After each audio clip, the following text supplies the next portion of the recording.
Chers amis, bonjour et bienvenue pour ce nouveau partage de l'Évangile. On va partager donc dans l'Évangile de Luc, chapitre 18 de l'Évangile de Luc. Voilà, donc on commence à lire les premières lignes du verset 1 jusqu'au verset 8.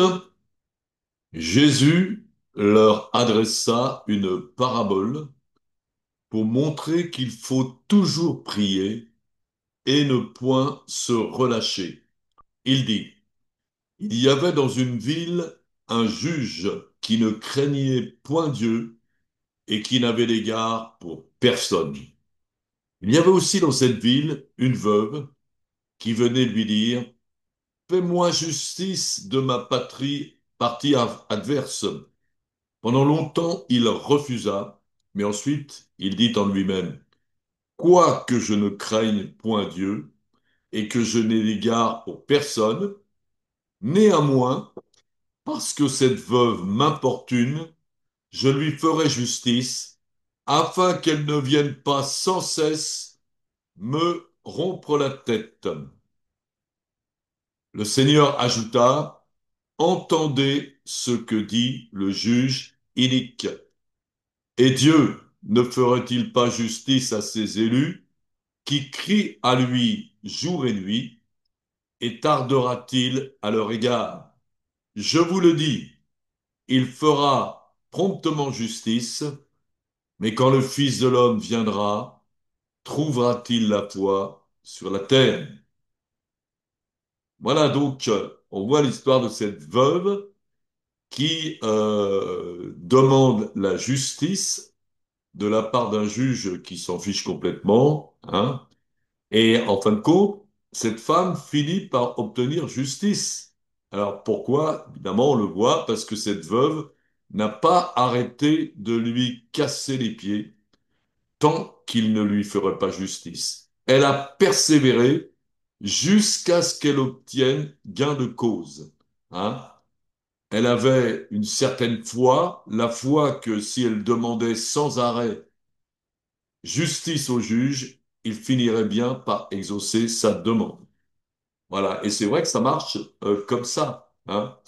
Moi, je me souviens quand j'étais au lycée, donc on mangeait à la cantine, et puis bon, bah, j'avais peut-être 12 ans, c'était en classe de quatrième, et on était à une table de 8, et il y avait donc un repas, on prenait tous ensemble, 8 personnes, et puis à la fin du repas, eh bien, il y a des gens qui passaient à toutes les tables et qui donnaient une plaque de chocolat pour toute la tablée. Mais moi, à la table où j'étais, il y avait deux gros costauds qui étaient au début de la table, et puis tous les autres, comme moi, eh ben, on était donc autour de cette table, mais pas en première place. Et quand la personne arrivait à donner la plaque de chocolat, eh bien, c'est les deux costauds qui la prenaient. Alors, qu'est-ce qu'ils faisaient?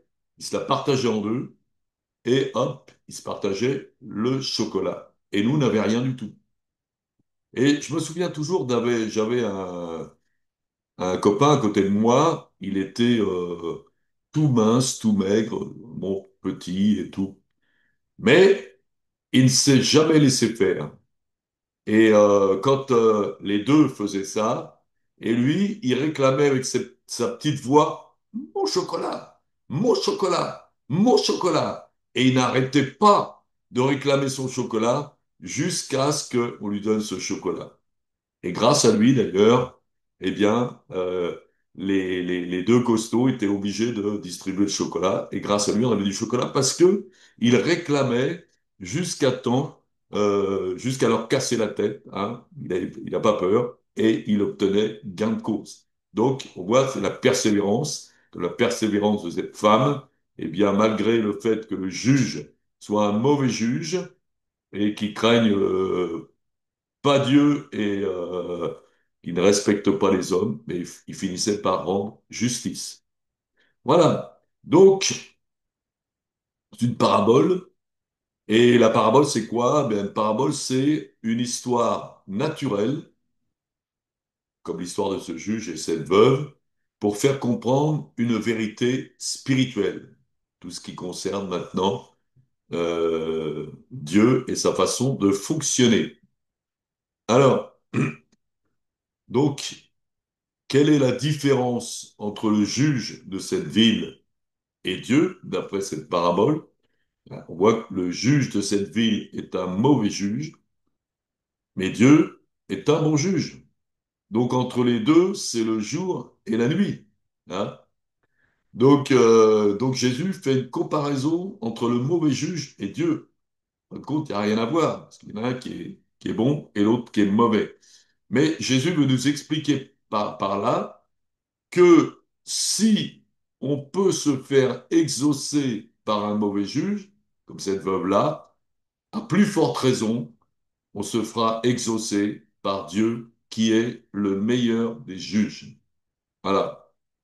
Donc cette femme ne croit pas forcément en Dieu, c'est pas marqué, hein, mais elle croit que si elle persévère dans sa demande, elle obtiendra du juge ce qu'elle demande. Et c'est le cas, hein. Vous avez les gens, ils n'ont pas forcément la foi en Dieu, mais ce sont des gens persévérants et ils finissent par obtenir ce qu'ils demandent. Hein. Quoi, il faut persévérer. Et là, c'est la même façon. On voit à quelles conditions Dieu peut exaucer nos prières. Alors, il est dit que ces élus qui crient à lui jour et nuit, pour les élus, c'est les gens qui croient en lui, qui vont croire en Dieu, qui vont croire en Jésus, hein, et qui pratiquent ses commandements. Hein. Ça, les élus. Beaucoup d'appelés, mais peu d'élus. Ceux qui sont élus, c'est ceux qui croient et qui font ce que Dieu leur demande. Et donc, les élus, eh bien, il faut être ses élus pour être exaucé par Dieu, parce que sinon on ne s'adresse pas à Dieu. Et, euh, et la deuxième condition, c'est de crier à lui jour et nuit. Hein. Alors c'est marrant parce qu'on dit crier, et pourquoi est-ce qu'il faut crier pour parler à Dieu? Bah, crier, on montre vraiment à Dieu qu'on désire véritablement ce que l'on demande. Voilà. Donc, Euh, quelle est la personne la plus facile de convaincre? Un mauvais juge ou un bon juge? Eh ben, c'est le bon juge, évidemment. Hein. Et qui va nous exaucer le plus rapidement? C'est le bon juge, comme Jésus le dit. Et Dieu ne fera-t-il pas justice à ses élus, qui crient à lui jour et nuit, et tardera-t-il à leur égard? Je vous le dis, il leur fera promptement justice. Et on voit que le fait aussi de crier, Dieu exauce ceux qui le demandent et ceux qui ont la foi, hein, et qui vont crier, qui vont savoir que s'ils s'adressent à Dieu, eh bien Dieu va répondre. Parce que si on prie sans avoir la foi, hein, c'est ce que dit Jésus, quand le Fils de l'homme reviendra, trouvera-t-il encore la foi sur la terre? Les gens demandent, puis finalement on arrête, ben là, ça marche pas. Hein. Mais il faut persévérer comme cette veuve a persévéré. Et c'est ce qu'on voit aussi dans cette histoire, dans l'évangile de Marc, chapitre 10, versets 46 à 52. Donc, Jésus et ses disciples arrivèrent à Jéricho et lorsque Jésus en sortit avec ses disciples et une assez grande foule, le fils de Timée, Bartimée, mendiant aveugle, était assis au bord du chemin. Il entendit que c'était Jésus de Nazareth et il se mit à crier, Fils de David, Jésus, aie pitié de moi. Plusieurs personnes le reprenaient autour de lui pour le faire taire. Mais tais-toi, tais-toi, dérange pas le maître. Mais il criait beaucoup plus fort. Fils de David, aie pitié de moi. Jésus s'arrêta et dit, appelez-le. Ils appelèrent l'aveugle en lui disant, prends courage, lève-toi, il t'appelle. Hein, ces gens-là, ils disent, prends courage. Juste avant, ils disaient, tais-toi. Voilà. Bon, un peu d'hypocrisie. L'aveugle jeta son manteau, se leva d'un bond, vint vers Jésus. Jésus, prenant la parole, lui dit, que veux-tu que je te fasse? Raboudi, lui dit l'aveugle, que je recouvre la vue. Et Jésus lui dit, va, ta foi t'a sauvé. Aussitôt, il recouvra la vue et suivit Jésus dans le chemin. Donc, nous voyons qu'est-ce qui a démontré la foi de ce mendiant aveugle. Eh bien, dès qu'il a entendu que Jésus passait par là, il a crié. Il dit, je veux pas rater ma chance, hein. Il faut crier, voilà.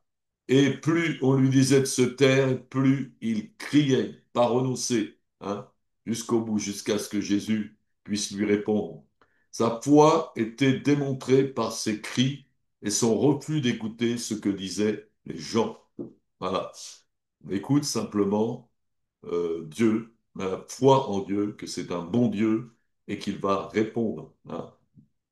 Vous croyez que Dieu n'est pas bon, ben, vous n'êtes pas trop zélé pour demander, parce que vous dites ça sert à rien. Mais si Dieu est bon, et si vous voulez vraiment lui demander quelque chose, eh bien, il faut persévérer. Voilà. Alors, c'est Jésus qui nous dit d'ailleurs dans Matthieu 11, 12, depuis le temps de Jean-Baptiste jusqu'à présent, le royaume de Dieu est forcé, ce sont les violents qui s'en emparent. Hein. Le royaume de Dieu, eh bien, le royaume de Dieu, c'est un royaume où Dieu agit, hein. Il est dit aussi que c'est la paix et la joie par le Saint-Esprit. Le royaume de Dieu qu'on peut obtenir la guérison, qu'on peut obtenir la délivrance, qu'on peut obtenir le salut, hein.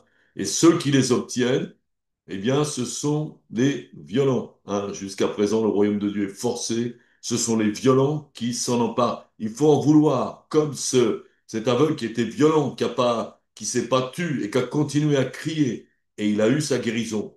Eh bien, les violents, ce sont ceux qui persévèrent, qui vont demander à Dieu jusqu'à ce qu'il obtienne et qui n'abandonnent pas, hein.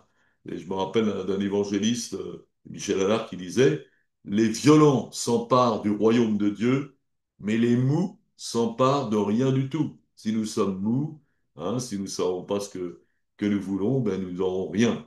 Mais il faut vraiment user de violence. Hein, c'est pas une violence contre les autres, c'est une violence, se faire violence à soi-même. Demander maintenant, ne pas arrêter de demander jusqu'à l'exaucement. On va lire donc la suite. Donc ça parle beaucoup de la prière, hein. La prière, et donc si vous avez demandé quelque chose en prière, donc il y a une garantie, Jésus nous dit, les élus qui crient à lui jour et nuit, Dieu ne tardera pas à leur faire justice. Bon, peut-être vous avez demandé quelque chose depuis longtemps et puis vous n'obtenez rien, mais persévérez, persévérez parce que Dieu nous a donné la garantie que si on persévère, on obtiendra les choses qu'on demande. Bon, évidemment dans la volonté de Dieu, mais c'est la volonté de Dieu de guérir les gens, c'est la volonté de Dieu de faire justice à cette veuve, etc. C'est la volonté de Dieu de nous donner ce que, il a promis. Voilà. Alors, on va lire maintenant la suite, toujours dans l'évangile de Luc, chapitre 18, verset 9. Il dit encore cette parabole en vue de certaines se persuadant qu'elles étaient justes, certaines personnes se persuadant qu'elles étaient justes et ne faisant aucun cas des autres. Deux hommes montèrent au temple pour prier. L'un était pharisien et l'autre publicain. Le pharisien debout priait ainsi en lui-même. Ô Dieu, je te rends grâce de ce que je ne suis pas comme le reste des hommes qui sont ravisseurs, injustes, adultères, ou même comme ce publicain. Je jeûne 2 fois la semaine. Je donne la dîme de tous mes revenus. Le publicain, se tenant à distance, n'osait même pas lever les yeux au ciel, mais il se frappait la poitrine en disant, Ô Dieu, sois apaisé envers moi, qui suis un pécheur. Je vous le dis, celui-ci descendit dans sa maison justifié plutôt que l'autre, car quiconque s'élève sera abaissé, et celui qui s'abaisse sera élevé. Donc le pharisien, c'est un religieux pratiquant, hein, et le publicain, c'était un collecteur d'impôts, quelqu'un qui était mal vu par les Juifs, hein, une espèce de collaborateur des Romains. Voilà, peut-être croyant, mais non pratiquant. Et quel est celui que Dieu a exaucé? Le publicain. Pourquoi Dieu l'a exaucé? Parce que cet homme s'est humilié et s'est reconnu pécheur. Sur quoi cet homme s'est appuyé pour être exaucé? Sur la grâce et sur la miséricorde de Dieu. Et quel est celui qui n'a pas été exaucé? C'est le pharisien. Sur quoi s'est appuyé le pharisien pour être exaucé? Sur lui-même, sur toutes les œuvres qu'il avait faites. Hein? Ça n'a aucune valeur pour Dieu. Pour être exaucé, nous devons ne pas avoir la foi en nous, mais la foi en Dieu, évidemment. Si vous voulez être exaucé par Dieu, il faut avoir la foi en Dieu. Hein. Mais si vous êtes fier de vous, si vous vous appuyez sur vous-même, eh bien, vous n'êtes pas exaucé. Hein. C'est Pierre qui nous dit, et dans tous vos rapports mutuels, revêtez-vous d'humilité, car Dieu résiste aux orgueilleux et il fait grâce aux humbles. C'est le philosophe Blaise Pascal qui disait, il y a deux sortes d'hommes, les justes, ceux qui se reconnaissent pécheurs, comme dans cette histoire, et les pécheurs, ceux qui se croient des justes. Hein. Voilà. Donc, je me rappelle une fois, j'étais en train d'évangéliser dans les rues, dans une ville de l'Essonne, c'était à Limours, et puis j'apportais l'évangile à un monsieur qui était sur la place de l'église, je me rappelle toujours. Et puis, je lui disais, en fin de compte, vous savez qu'un jour, vous allez mourir, hein, et donc votre corps va être réduit en poussière, et votre esprit sortira de votre corps et ira devant Dieu pour un jugement. Hein. Donc, c'est-à-dire que vous verrez toute votre vie défiler comme un film, vous rendrez les comptes au Créateur, hein, ouais, ce que dit la Bible. Donc, ce qui est poussière retourne à poussière, et l'esprit retourne à Dieu qui l'a donné. Et là, vous serez jugé avec votre esprit, notre esprit qui est notre véritable identité. Et il est écrit que les justes héritent la vie éternelle et les autres le châtiment éternel. Hein? Pas de purgatoire, c'est l'un ou l'autre. Et en fin de compte, c'est une question d'être juste. Et si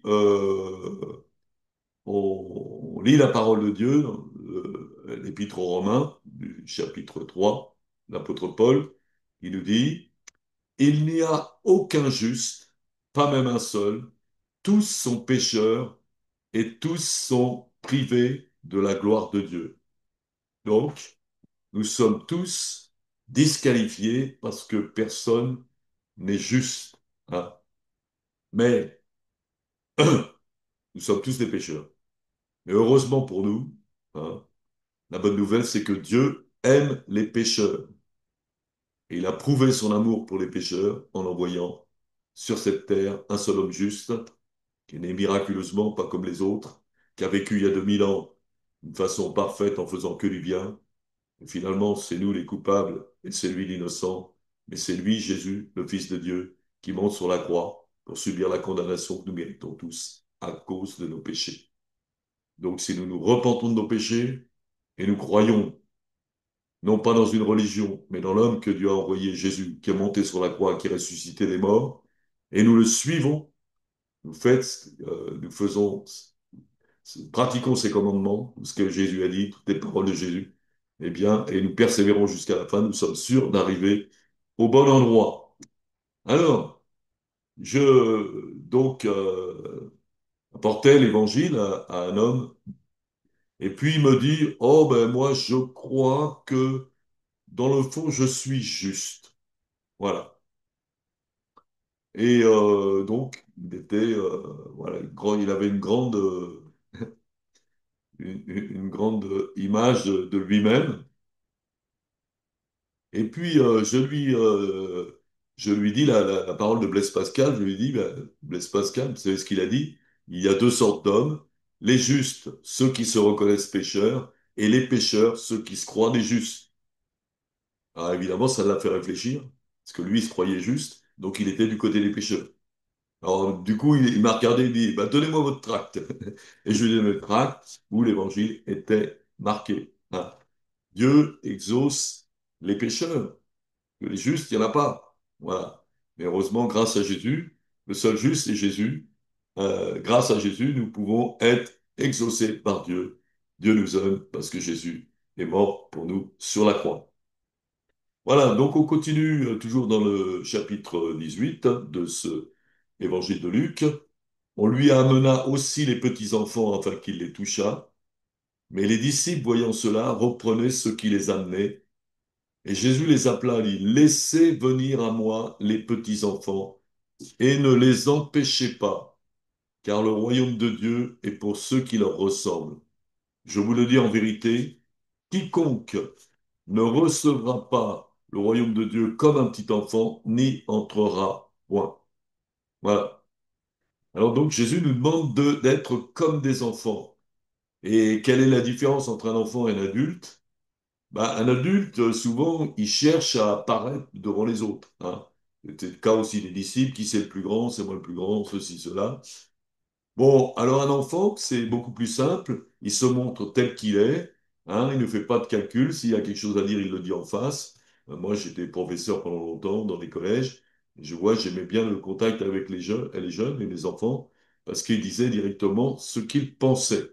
Voilà. Les adultes, c'est un peu plus hypocrite.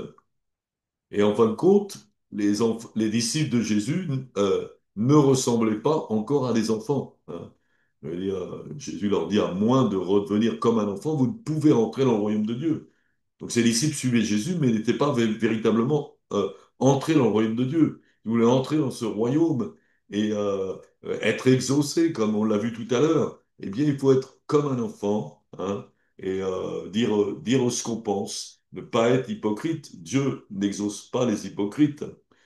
Alors, et en fin de compte, on voit que les disciples de Jésus, ils vont repousser les enfants et ceux qui les amènent. Oh là là, c'est sérieux, allez, foutez le camp et tout. Et en fin de compte, et alors qu'ils n'avaient pas compris que justement, ben, Jésus l'a dit, le royaume de Dieu est pour les enfants, ceux qui leur ressemblent, hein. Et donc, il faut aussi redevenir comme un enfant, hein, garder notre foi d'enfant, hein. Souvent, les adultes, bon, ils ont vécu des tas de choses. Ils sont un peu endurcis, ils sont un peu aigris, hein, et puis ils ont perdu.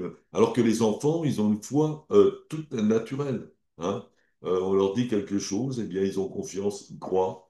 Et Jésus veut qu'on redevienne comme ces petits-enfants. Et c'est aussi la manière de nous faire exaucer. Voilà, c'est comme cette petite histoire où j'étais un jour dans un jardin public dans la ville de Chevreuse. Et puis j'étais assis sur un banc en train de travailler sur mon ordinateur. Et il y a une petite fille, elle avait 5 6 ans, elle vient me voir, elle me dit, qu'est-ce que tu fais? Alors je lui dis, bah, tu vois, je travaille sur mon ordinateur. Elle me dit, tu travailles pour qui? Alors je lui dis, bah, je travaille pour Jésus. J'étais en train de faire partage de l'évangile sur mon ordinateur.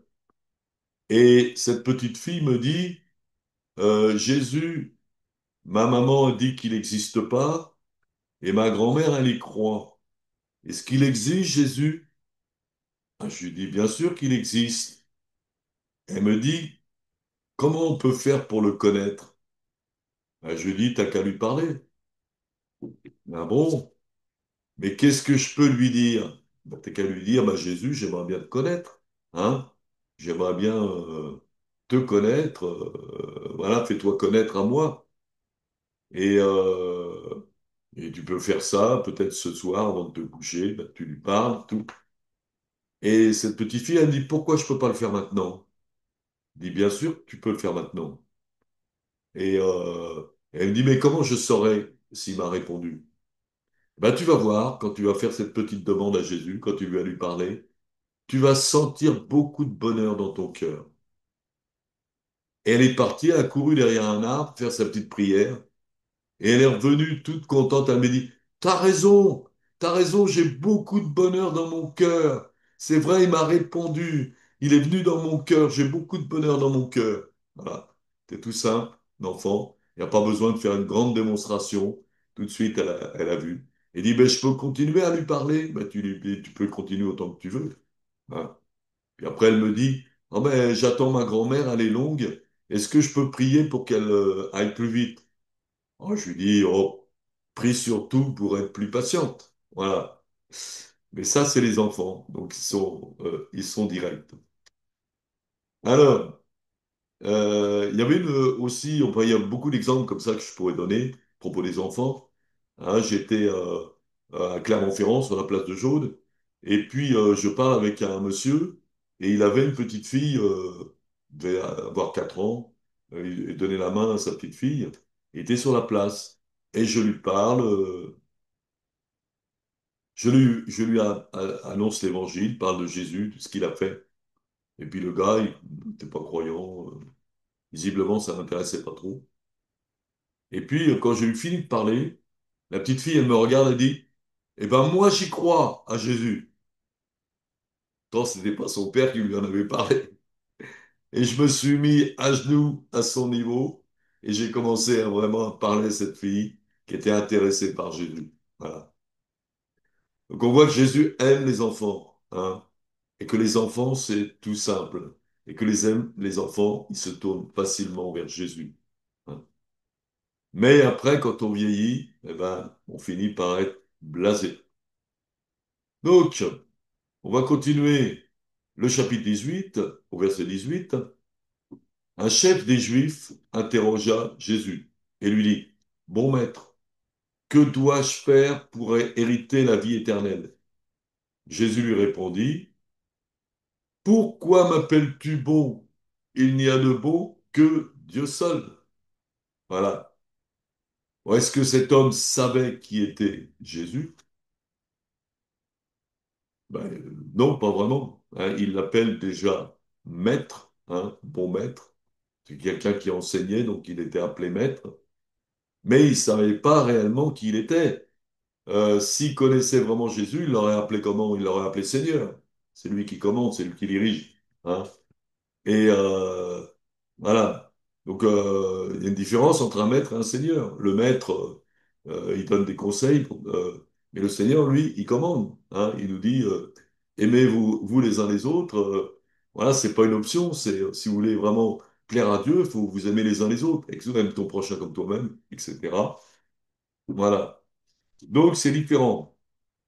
Alors, Jésus donc demande à ce chef des Juifs qui voulait savoir comment avoir la vie éternelle, il lui dit, tu connais les commandements. Et lui dit, tu ne commettras point d'adultère, tu ne tueras point, tu ne déroberas point, tu ne diras point de faux témoignages, honore ton père et ta mère. Voilà. Donc c'est une partie des 10 commandements. C'est tous les 10 commandements qui concernent les autres personnes. Donc faire du bien aux autres personnes. Hein. Voilà. Si on aime quelqu'un, ben, on va pas prendre sa femme. Si on aime quelqu'un, on va pas le tuer. On va pas le voler. On va pas lui mentir. Voilà. Si on aime son père et sa mère, on va les honorer. Voilà. Ça concerne donc notre attitude par rapport aux gens. Ben, il y a d'autres aussi commandements qui concernent uniquement Dieu. Hein, on va voir tout à l'heure. Et le jeune homme dit, eh bien, j'ai observé tous ces commandements dès ma jeunesse. Jésus, ayant entendu cela, lui dit, il te manque encore une chose, vends tout ce que tu as, distribue-le aux pauvres, et tu auras un trésor dans les cieux. Puis viens et suis-moi.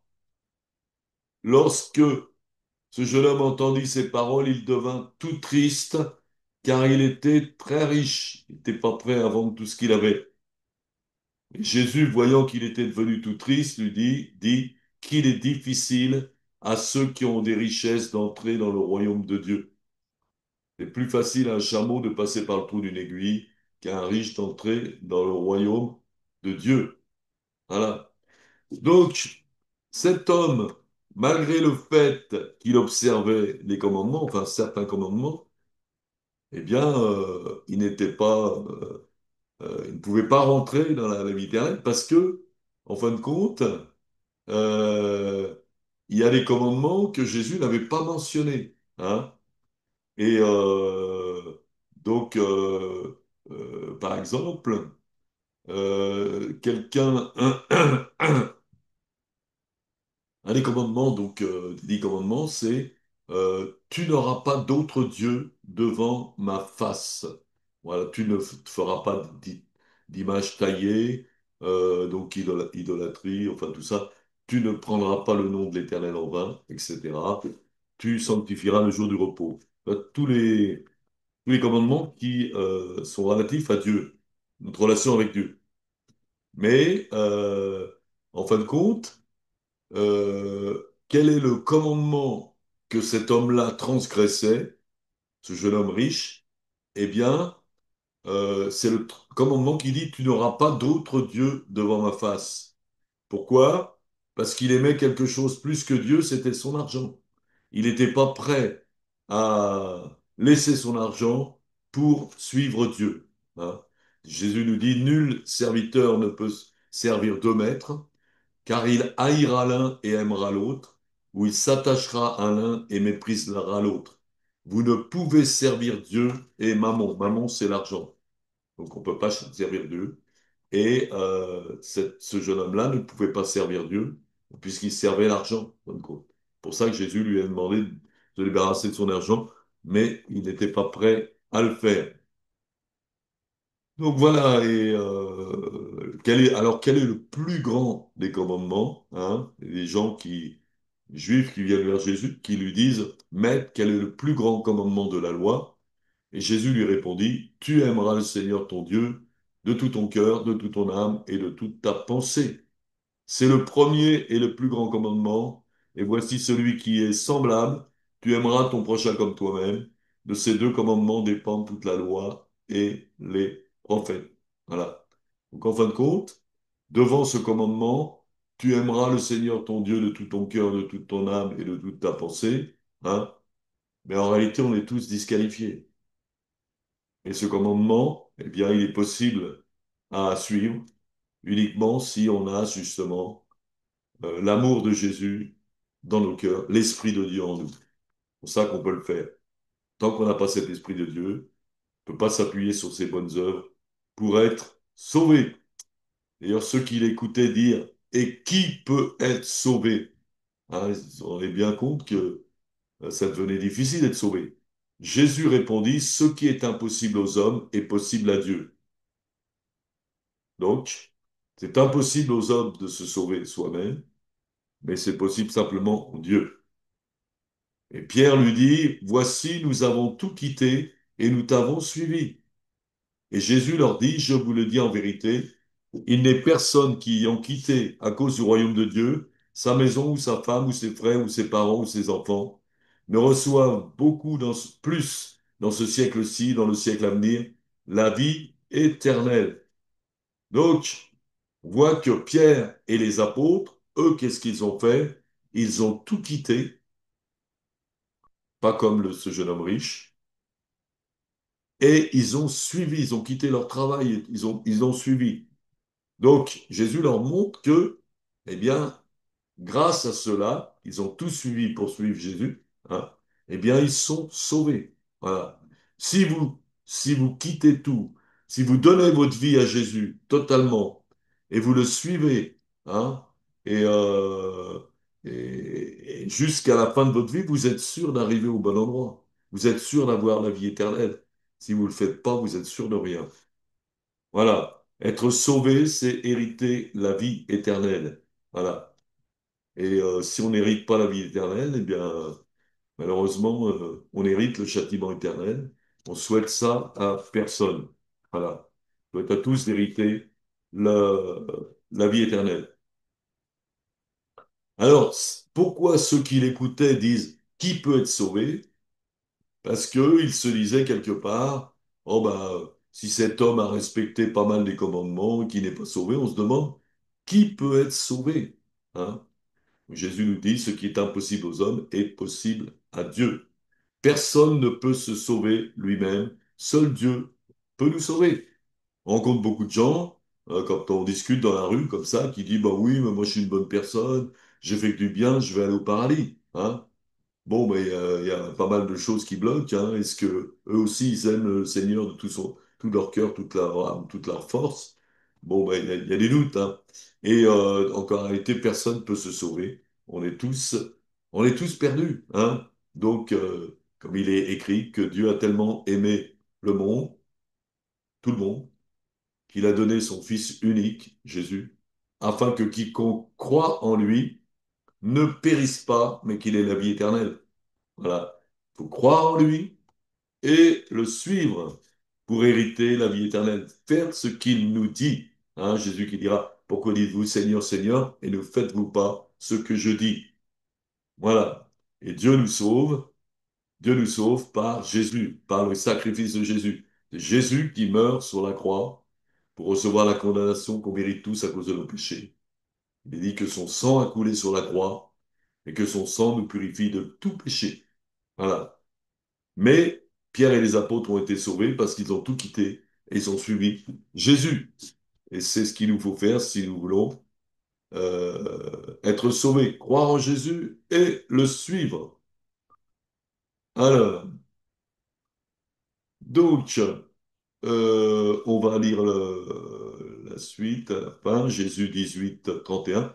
Jésus prit les 12 apôtres auprès de lui et leur dit, voici, nous montons à Jérusalem, et tout ce qui a été écrit par les prophètes au sujet du Fils de l'homme s'accomplira, car il sera livré aux païens, on se moquera de lui, on l'outragera, on crachera sur lui, et après l'avoir battu de verge, on le fera mourir, et le troisième jour il ressuscitera. Mais ils ne comprirent rien à cela.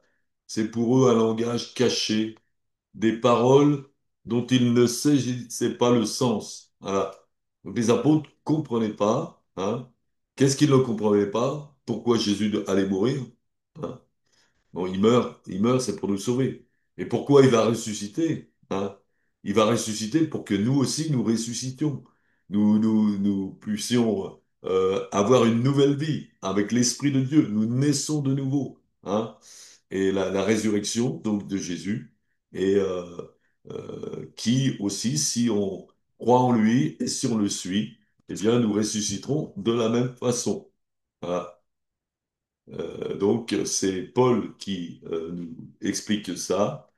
Donc, afin de connaître Christ, donc, et la puissance de sa résurrection, la communion de ses souffrances. Jésus annonce des souffrances, parce que la vie, quand on donne notre vie à Jésus, ben, ça veut dire aussi il y a des souffrances, hein.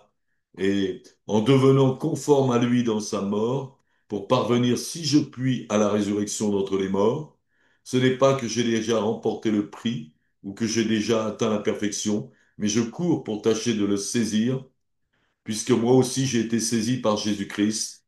Frère, je ne pense pas l'avoir saisi, mais je fais une chose, oubliant ce qui est en arrière et me portant vers celui qui est en avant. Je cours vers le but pour remporter le prix de la vocation céleste de Dieu en Jésus-Christ, la résurrection d'entre les morts. Voilà, donc. Voilà pourquoi, donc, Jésus nous dit, il faut en vouloir. Ce sont les violents qui s'emparent du royaume de Dieu. Voilà. On croit en Jésus, eh bien, il faut le suivre. Et il y a un certain prix, hein, parce que il y a des souffrances, il faut renoncer à certaines choses. Mais, je veux dire, ce prix qu'on va remporter, cette résurrection, eh bien, c'est la chose la plus belle, puisqu'il est dit que nous ressusciterons semblables à Christ. Qui dit mieux? Voilà. Et bien que le Seigneur vous bénisse. Voilà. Croyez en lui, suivez-le et soyez bénis. Au nom de Jésus. Amen.